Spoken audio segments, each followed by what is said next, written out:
Welcome back to the Magnetic IDEX channel. Today I want to show you a second take of the hex infill pattern. So let's see how this will work. I'm completely handheld with the camera right now, so I'm going to be jumping back and forth.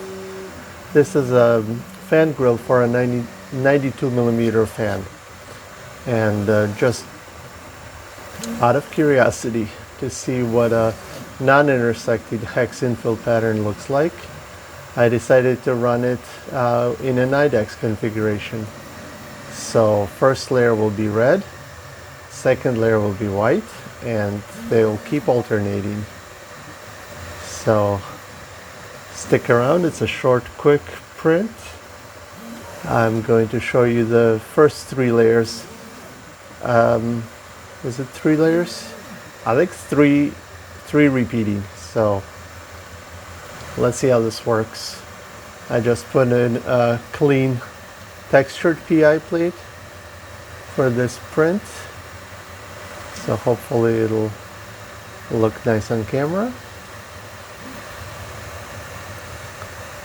So the idea here is non-intersecting, but with double extrusion printing during overhangs.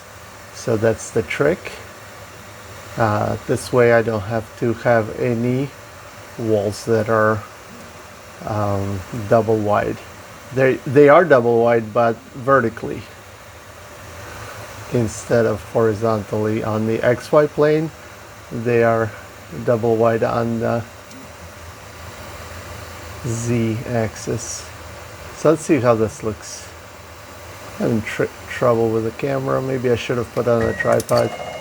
Alright, now the white layer. So I don't have a perch tower. You can see it's lacking a little bit on the start. That I can address, I think. But yeah, it'll be fine. So let's see how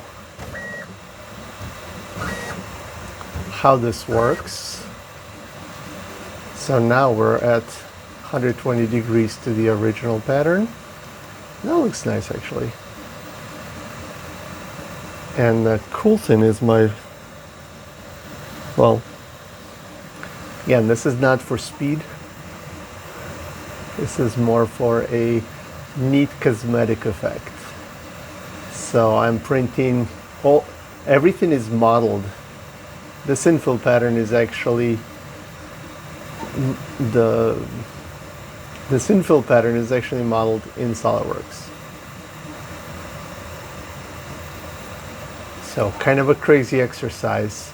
I'm determining the toolpath via CAD. So now the red is back.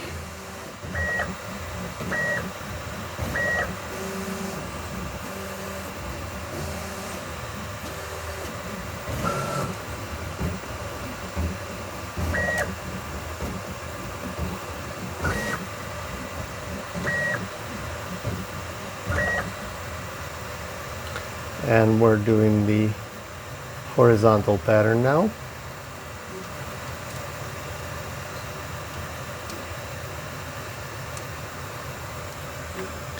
So the zero gravity coupling is doing well. A little superstar of this little machine. That's a very neat effect when you get dual color here.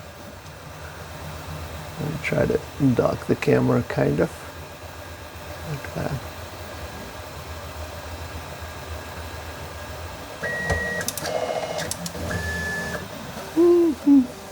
A little bit of a blob on the restart. I don't like that, but sorry for showing you something that's not quite perfect.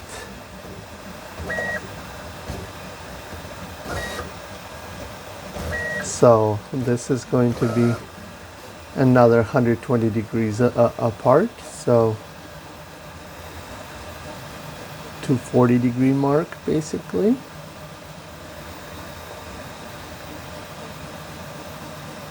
and it just keeps repeating.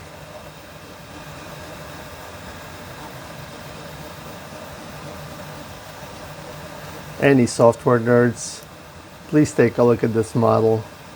I think it's a worthwhile infill pattern. And another learning here, for many applications where, for example, a grill like this, I don't specifically care what the percentage is.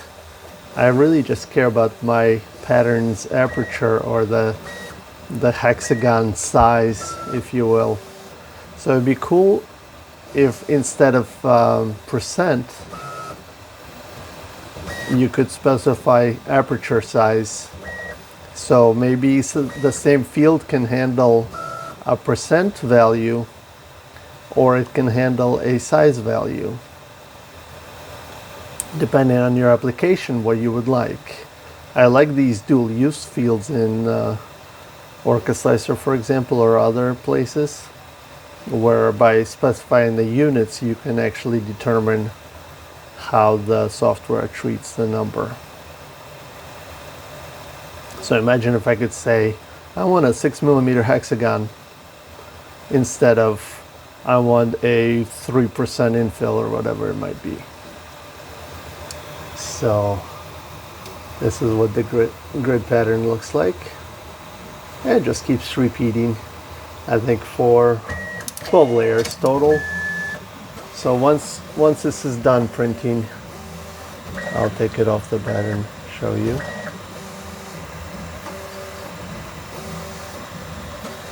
Sorry, it is a little bit of a boring print this time around, but it does look kind of neat in a dual color setup like this.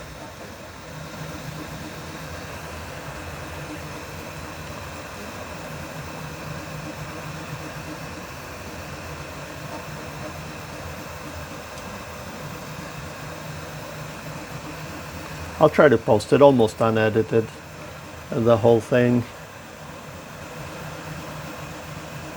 See if there's any interest in this. And then if you want the CAD model, it is an interesting exercise. Really, I am hacking the slicer by modeling the infill pattern. So if the slicer can't do it, a mechanical engineer could do it in CAD, I guess. So it's more of a proof of concept.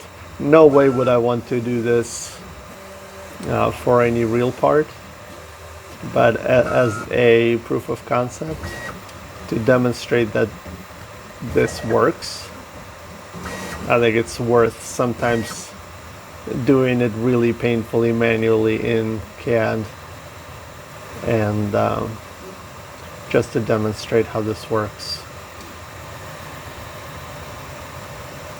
You may have seen the circle infill pattern that I posted a couple of years ago as well.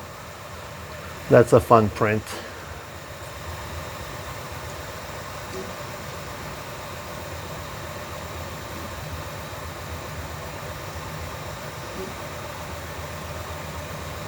The circle infill is more like stacked dimes. It's kind of a fun thing.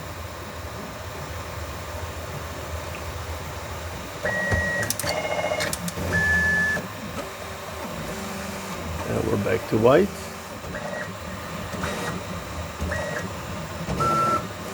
Got 3 layers after this, so almost done.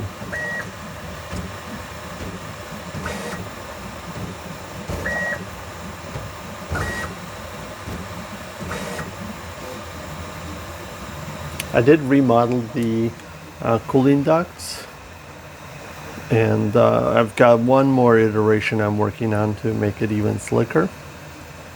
I wanted to make sure that the tool heads can come in virtual contact with each other without the duct getting in the way, just to expand my printing area.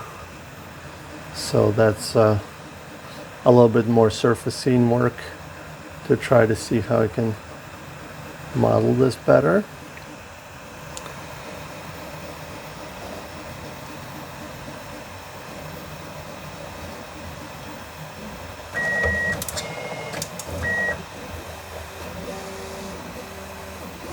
Okay, layer 10. 2 more after this. So, yeah. It's turned out to be a long video. I don't know if YouTube will like it, but we'll see. It is interesting, the camera is picking it up as kind of pink color, but if we zoom in, we are alternating red and white. So that's kind of a neat effect.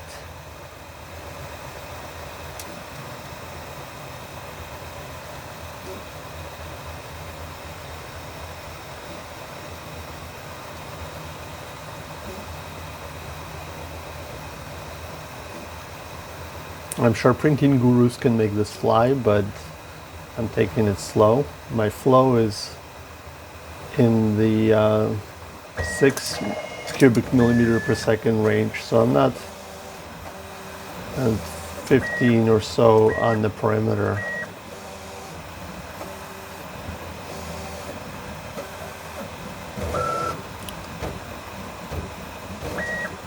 I like the IDEX machine. It's really awesome.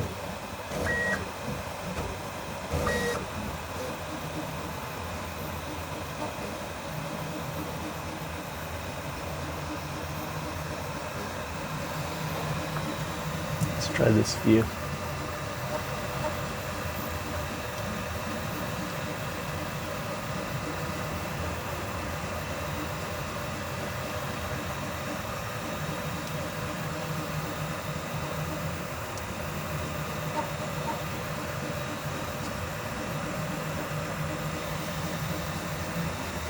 Sorry, I'm losing focus.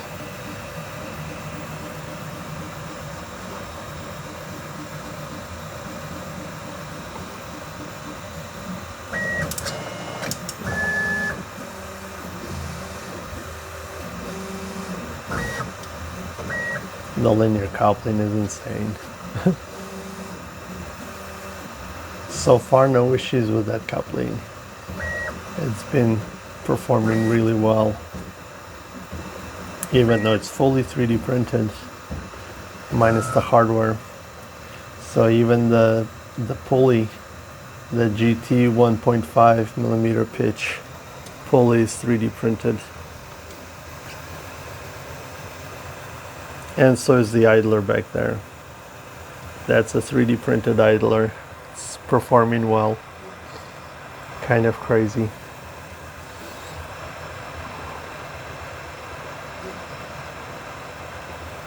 Okay, this is our last layer.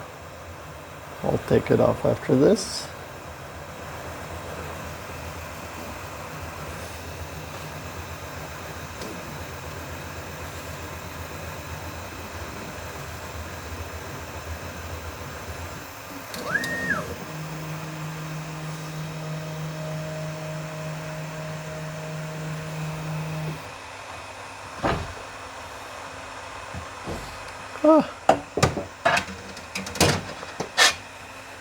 See if I can do this with one hand.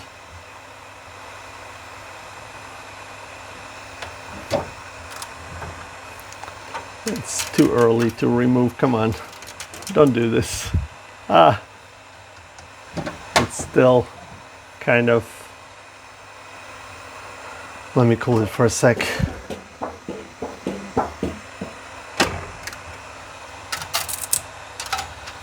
I warped it by rushing. So, but this is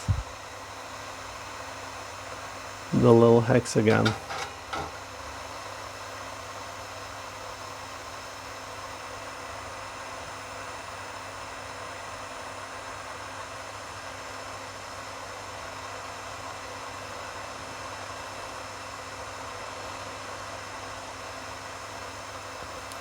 A little bit of a imperfection here.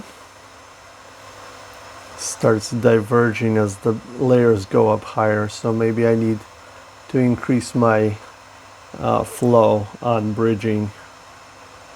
But overall, kind of a neat print.